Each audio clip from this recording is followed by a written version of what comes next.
Hi there, all my crafty friends. So we all have to paint the background white if we want to decoupage a napkin, right? Well, not today. I'm going to show you how to decoupage a napkin on any dark background, even black. It's super easy and I'm going to show you exactly how to do it. So if you're ready, let's make a mess. Today, the secret sauce is going to be Polyvine. I have to say I'm seriously impressed with this product, and you'll see why shortly. This product, the napkins and rice paper I'm using today in this project, are from DECOUPAGE and I'm going to tell you all about them in just a few minutes. The first thing I'm doing is prepping the napkin. I'm separating the layers because I'm only going to use the top layer. I'm using a water brush to remove as much of the white background as possible. A water brush or water pen is filled with water so you can easily wet your napkin to remove the excess. If you don't have a water brush, you can use water and a paintbrush. You'll get the same result. A water brush is just super convenient.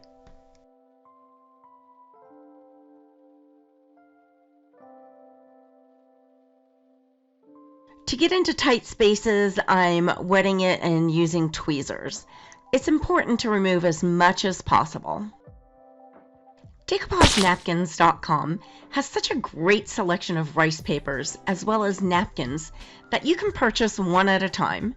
Rub-on transfers, molds, modeling clay, stencils, stamps, scrapbook paper, and much more. Over 5,600 products. They are wonderful to work with and send out their orders fast. They offer several automatic discounts when checking out on orders over $50, $75, and $125. Subscribe to the newsletter by entering your email address and you'll receive 10% off your next order. Make sure you check them out. I'll leave you a link in my description box below. They now carry a couple of new lines of paint: Dixie Belle chalk and mineral paint, as well as clay mud paint. The colors available in both these lines are enough to make you swoon. No joke, they're beautiful. And now you won't be limited to a white background. Okay, here is the beginning of all the magic. You'll need a silicone mat for this step. I misted a piece of a Ziploc bag with some water and then laid the napkin on it upside down. Then sprayed it with some more water. I delicately smoothed out the wrinkles. If you have a problem getting the napkin to move, you need more water. Make sure you get a decent mat. I got this one from a craft store. Don't get a cheap one from the dollar store. I tried that and it didn't work. I'm painting the mat with Polyvine. Make sure you get a nice layer, and especially around where the edges of the napkin will be. This is decoupaging using the water method. I have a full video on how to do that. I'll include a link in my description box below. Now I'm turning the plastic over and laying it down on the Polyvine. I'm smoothing out the image to make sure there are no wrinkles or bubbles.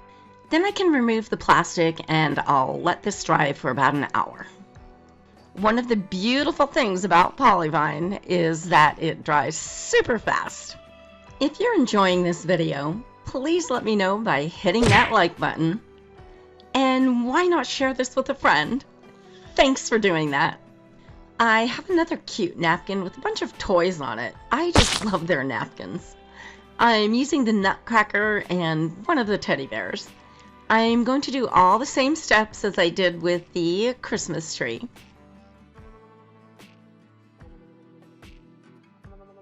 I'm removing all the excess napkin, but I'm not worried about getting super close on these two. Where are you watching from? Let me know in the comments. It's fun to see what cities and countries you are all watching from. I'm filming from Las Vegas, Nevada in the United States. Now I'm going to decoupage them to the mat with the Polyvine on it, just like I did the Christmas tree, and I'll let them dry for about an hour as well.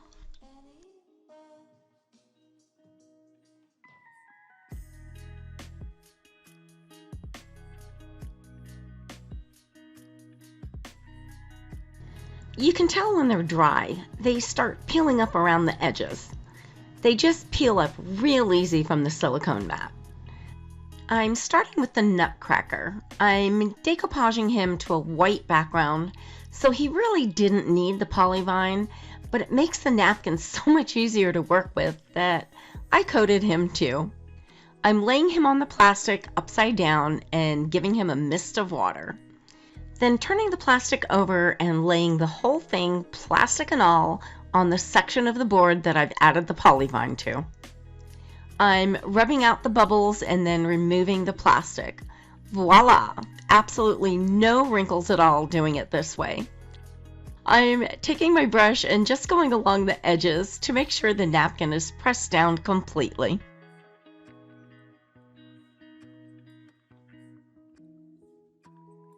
The Polyvine makes your napkin strong. I'm tugging on it and it's not ripping.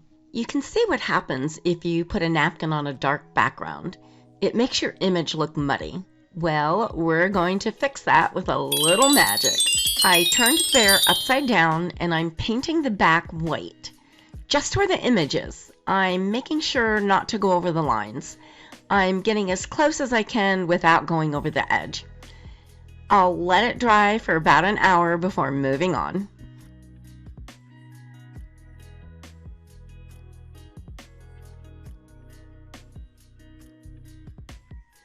I'm going to paint the back of the Christmas tree white as well. This one is a little more involved because there are so many little branches. I'm using a very tiny brush to do the edges of the tree branches.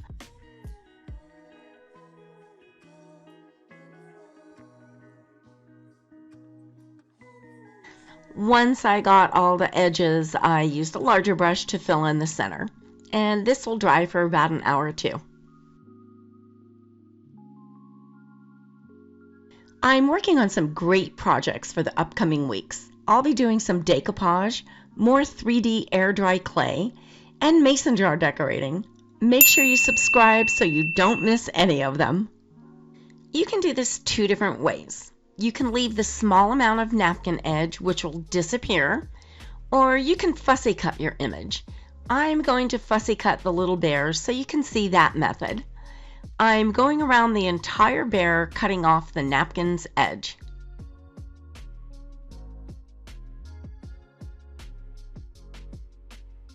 Now I've added some Polyvine to the board on the black side. I'm putting him face down on some plastic and spraying him and the plastic underneath with some water.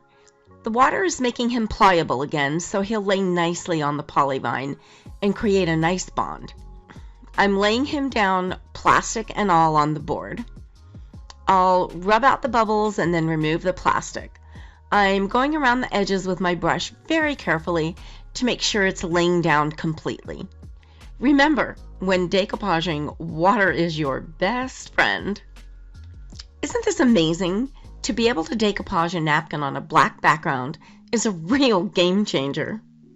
And it's all thanks to Polyvine. I'm pressing some of the plastic all over the bear to make sure he's completely adhered. Don't try this without the plastic. You could tear your napkin. I stained the top of the board with a medium brown so you could see what this looks like over a wood grain. I'm going to do all the same steps. Spray the plastic and tree with water. Put Polyvine on the wood. Lay the image on the Polyvine. Rub out the bubbles and go around the edges with a brush to make sure they're adhered properly. The Polyvine turned all the napkin edges clear so you can't see anything but the actual image. I tried this with Mod Podge and it doesn't do that.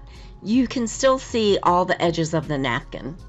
My good friend and wonderful fan Sharon G. from Connecticut sent me an email asking if there was any way possible to decoupage a napkin on a dark background. So I went on a mission to figure it out, and I think this works perfectly. Thanks so much, Gizmo, for asking for help in this area. Now everyone can benefit from this amazing method of application. I'm giving the Christmas tree, Nutcracker, and bear a final coat of the Polyvine. I'm using the satin finish and it gives a really nice soft shine. Polyvine is also available in dead flat, which would be a matte finish. On the bear, I poured a little bit of it on top and spread it around with a sponge brush. That gives a nice finish as well. You can use Polyvine in place of Mod Podge as your normal go-to for decoupage glue. It works wonderfully. These little mini rice papers also came from decoupagenapkins.com. I'm prepping the rice paper by tearing off the excess paper around the image. I'm using my water brush so the paper will tear easily. I'm painting the Polyvine on my wood circle, just like I normally would have done with Mod Podge. The Polyvine dries so much faster and there are literally no brush strokes. It's completely crystal clear. I let it dry for about an hour, and now I'm giving it a final coat of the Polyvine because it's a great sealer as well. You can replace 2 products with just this one. You also need less, so your cost per project would decrease. Polyvine also works great on tissue paper. I'm cutting out a few images to glue on my wood round. I'm using the Polyvine heavy-duty wood varnish today in this demonstration. This version is highly heat and water resistant, which is great for trays and coasters. I'm using my water brush to get rid of the sharp edges. It's easier to blend in your papers when the edges are torn rather than cut. I'm gluing all my images down with the Polyvine. For everyday normal crafting, try Polyvine Decorator's Varnish, which is mildly heat and water resistant. There are a few different varieties of Polyvine. They are all UV, fingerprint, stain, scuff, mold, algae, and fungus resistant, and come in satin, gloss, and dead flat. Once it's dry, I'll sand off anything that is hanging over the edge.